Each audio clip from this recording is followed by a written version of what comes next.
Talvez uma das coisas mais interessantes para se falar sobre a história, principalmente quando a gente é, pensa na história como um conhecimento, como uma área da ciência, né?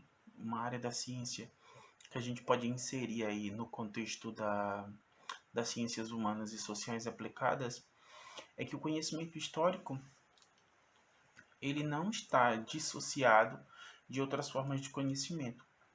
Isso vai nos levar a uma série de conclusões inevitáveis sobre o conhecimento histórico e também uma série de preconceitos. Esses preconceitos eles são disseminados muitas vezes pelo próprio professor de história, por muitos professores de história e principalmente pela sociedade, né, pelos alunos egressos da educação básica, por alunos dos cursos de nível superior que acabam tendo contato com o conhecimento histórico de maneira parcial, né, estudam uma ou outra disciplina que envolve o conhecimento histórico e juntando tudo isso, a gente tem uma série de visões, de perspectivas, uma forma de olhar para a história que é uma forma muito parcial, é uma forma muito distante, é uma forma muito equivocada, muito falaciosa, muito enganosa, e que não permite com que as pessoas aproveitem esse conhecimento da forma correta, da forma ideal, e que ele seja útil para a nossa vivência em sociedade. A história ela se constrói ao longo dos anos como a narrativa e depois como uma área específica aí do campo das ciências humanas e sociais aplicadas para tentar entender alguns fenômenos dentro da sociedade que outros conhecimentos eles se revelaram incapazes. A gente pega, por exemplo, a geografia, que se concentra basicamente nas questões de espaço e a organização humana dentro desses espaços, a ação antrópica e o resultado dessa ação dentro desses espaços e as divisões que nós edificamos ao longo do percurso da humanidade dentro desses espaços. A gente pega a sociologia que tenta entender a forma como nós nos organizamos coletivamente.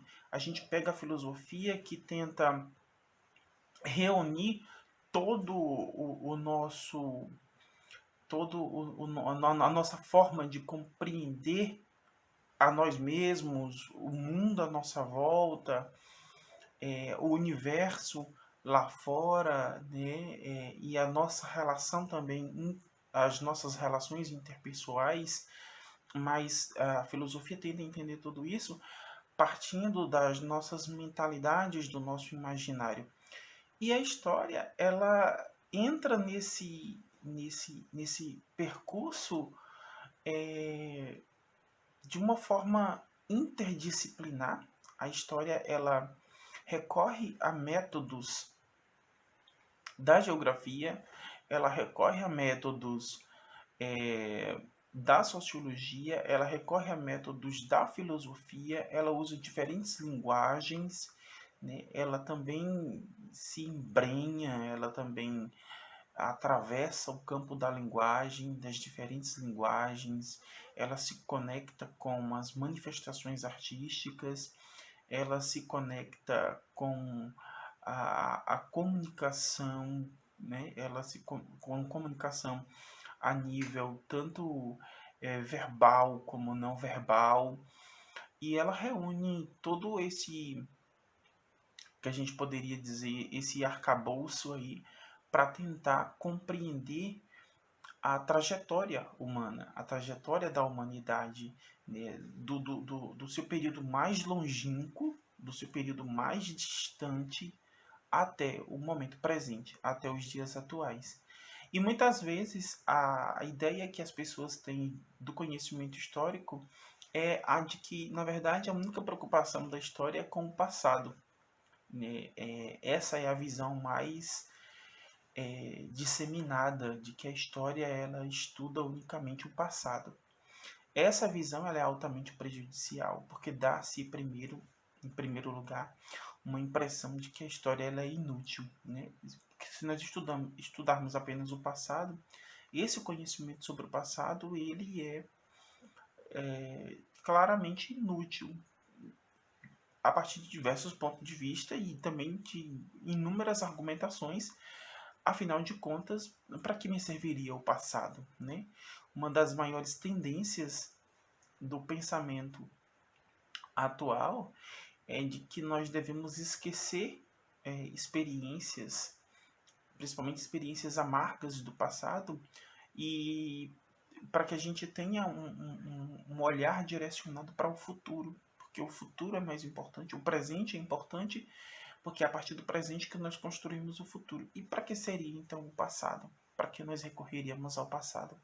E se o objeto de estudo da história é unicamente o passado, a história como contribuição para a humanidade, ela traz uma contribuição morta, uma contribuição sem qualquer valor, sem qualquer significado, já que ela olha constantemente para fatos que já se passaram, para fatos que já ocorreram e que não tem nenhuma ligação aparente com o que a gente vive hoje, que também é um outro equívoco, né? É um outro engano. Para que serve a história?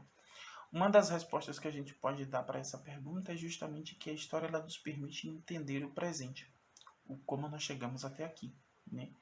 É o longo percurso da humanidade que a gente, inclusive, recentemente, a gente pôde observar por meio da obra de um historiador israelense que fala justamente sobre essa longa trajetória da humanidade, partindo do conhecimento científico, da visão histórica da origem do homem, da visão histórica da origem da humanidade e de como nós chegamos até aqui. E esse percurso da humanidade, que atravessa séculos, que atravessa milênios, até os dias atuais, ele nos indica uma série de direções de para onde nós podemos ir, onde nós podemos chegar, principalmente porque nós estamos aqui, porque não estamos em outro lugar.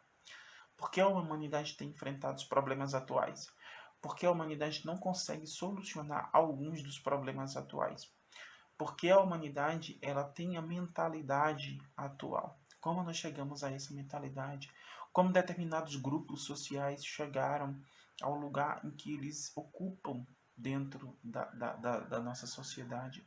Como algumas instituições surgiram e se consolidaram e permanecem de pé até hoje, e como outras instituições sofreram profundas transformações ao longo dos séculos, e hoje elas são praticamente irreconhecíveis se compararmos com essas mesmas instituições em um passado longínquo, né? E o próprio ser humano, enquanto indivíduo, enquanto pessoa, que mudança a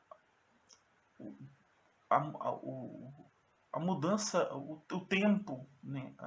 O transcorrer do tempo, né? As pequenas e grandes modificações que foram acontecendo ao seu redor influenciaram, impactaram na sua forma de enxergar a si mesmo, de enxergar o outro, de enxergar a sociedade, de olhar para além do seu planeta, de olhar além das estrelas. Mas a história ela não estuda, o objeto de estudo da história não é o passado. O objeto de estudo da história é o homem em sociedade na sua relação com o tempo. Né? Um dos elementos, né, um dos conceitos chave para entendermos a história é justamente o tempo. E o outro conceito extremamente importante para entendermos a história é a memória. Né? Nós, enquanto seres coletivos, nós somos seres societários, né? Lá na pré-história, nós éramos gregários, nós vivíamos em bandos. Isso criou uma cultura gregária. Isso criou uma dependência coletiva, né, uma dependência do indivíduo com a coletividade. E nós se tornamos depois seres societários, que criamos regras para essa coletividade, para evitar o conflito, para manter o equilíbrio e a harmonia dessa coletividade. E a história vai justamente nos ajudar a entender como o homem ele percorreu essa longa trajetória, como o homem ele chegou aos dias atuais. E isso a partir de uma memória que é coletiva. Né? Nós temos uma memória individual que é de curta duração, é o período que nós permanecemos nesse mundo. Essa memória de curta duração, ela é única, ela é nossa, ela é particular, ela é singular, ela contém apenas as nossas experiências, as experiências que nós tivemos com pessoas próximas, as experiências que nós tivemos apenas com a gente mesmo, né? Experiências muito íntimas, experiências que vivemos numa individualidade extremamente restrita. E nós temos uma memória que é coletiva, em diferentes níveis, né? Nós temos uma memória coletiva que é uma memória coletiva do nosso grupo social, nós temos uma memória coletiva que é de nossa comunidade, nós temos uma memória coletiva que é do nosso território, e essa memória coletiva ela vai ocupando diferentes espaços do ponto de vista geográfico, até se tornar uma memória coletiva que ocupa um espaço cada vez maior, né? Que seria a memória da nossa coletividade enquanto nação. E aí a gente volta para a questão da, da, da trajetória do homem, né? Do homem em sociedade, sua relação com o tempo, porque o conceito de nação hoje é muito diferente do conceito de nação que nós observamos em outras civilizações, em outras sociedades, em outras culturas ao longo dos séculos, ao longo dos milênios. A história ela vai permitir com que a gente perceba tudo isso, né? O nosso ponto atual, o nosso presente, o nosso longo percurso até aqui, a nossa memória individual que está ligada à nossa memória coletiva e o que essa memória significa para cada um de nós, porque o homem, em sua relação com o tempo, é uma relação complexa, é uma relação determinante para suas experiências individuais. Se ela não fosse tão determinante, o homem não tinha sérias questões existenciais, todas elas vinculadas ao tempo, que é o medo da morte, que é o temor do envelhecimento, que é o sonho da imortalidade. E tudo isso também está relacionado com a memória, né? O tempo e a memória.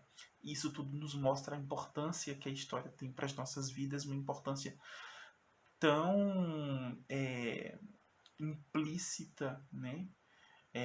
Porque nós temos uma preocupação muito grande com a memória, porque a memória ela cria a nossa identidade, né? Uma experiência que eu sempre faço com os meus alunos, uma experiência imaginativa, né? É justamente de tentar se colocar no lugar de uma pessoa que sofreu um acidente e esse acidente resultou na perda de sua memória, né? Isso eu me baseio num livro do Humberto Eco, que o personagem ele perde a memória e tenta recuperar a sua memória através de fragmentos de objetos ligados às suas vivências e às emoções que esses objetos elas despertaram nele. Se você hoje perdesse a sua memória, quem seria você? Do que você seria capaz? que tipo de pessoa você seria, o que você faria, como você se relacionaria com as outras pessoas que estão ao seu redor. A memória ela tem uma importância crucial em nossas vidas, a memória individual, mas a nossa memória coletiva também. Porque para nós entendermos o porquê hoje nós vivemos em um país governado por um presidente e obedecendo a leis que nós conhecemos em sua parcialidade, nós estamos aí nos referindo a uma memória coletiva que é construída ao longo dos séculos e que tem uma influência, que tem um impacto muito grande em nossas vidas. Então, quando a gente fala em história, a gente fala numa conexão de conhecimentos. A história está conectada a diversos outros conhecimentos. A história, ela permite a gente pensar a partir de diversos pontos de vista. Ela permite a gente tirar inúmeras dúvidas que nós tenhamos ao longo de nossas vidas, nas diversas experiências que nós acabamos tendo aí. Todas as experiências não apenas ligadas a um único aspecto das nossas vidas, né? A história ela pode interferir na nossa percepção do senso comum, na nossa percepção teológica, na nossa percepção é, do conhecimento religioso, do conhecimento filosófico e do próprio conhecimento científico. Então a história ela é mais do que uma ciência, ela é uma narrativa. Eu gosto de pensar na história como uma narrativa, como alguns historiadores pensaram, porque a narrativa ela é uma construção, ela é um enredo. E o enredo ele é um roteiro. E por meio de um roteiro a gente consegue entender determinados cenários, a gente consegue entender os personagens que ocupam, que povoam esses cenários. E a história pode ser para a gente uma narrativa que permite a gente entender os personagens que ocupam inúmeros cenários, e nós também somos esses personagens às vezes, e os cenários são os mais diversos possíveis. Então a história ela me parece mais como uma narrativa, e uma narrativa que está vinculada a diversos conhecimentos, que reúne diversos conhecimentos. Então a história ela permite uma série de conexões. É por isso que o projeto a qual eu penso em me dedicar, ele traz esse tema que seria conexões em história, porque a história ela permite, ela cria essas inúmeras conexões.